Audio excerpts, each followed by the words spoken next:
Pasangan selebritas Cinta Laura dan Arya Fasco belakangan ini tengah menjadi sorotan publik, terutama terkait kelanjutan hubungan asmara mereka ke jenjang pernikahan. Meski banyak yang penasaran kapan keduanya akan melangkah ke pelaminan, baik Cinta maupun Arya tampak santai menanggapi hal tersebut.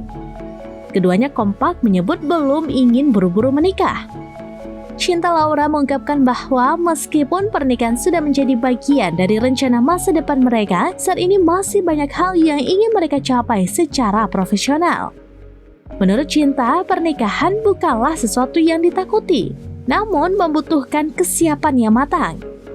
Ia menilai bahwa pernikahan bukan hanya soal selebrasi, tetapi juga memerlukan perencanaan yang kompleks dan matang. Pengalaman teman-teman sekitarnya yang telah menikah membuatnya semakin menyadari bahwa proses menuju pernikahan tidak sesederhana yang dibayangkan. Sementara itu, Arya Fasco memilih untuk tidak mematok target waktu atau tahun tertentu untuk menikah. Meski belum ada rencana konkret, keduanya sama-sama menyatakan keterbukaan terhadap kemungkinan menikah jika waktunya memang sudah tepat.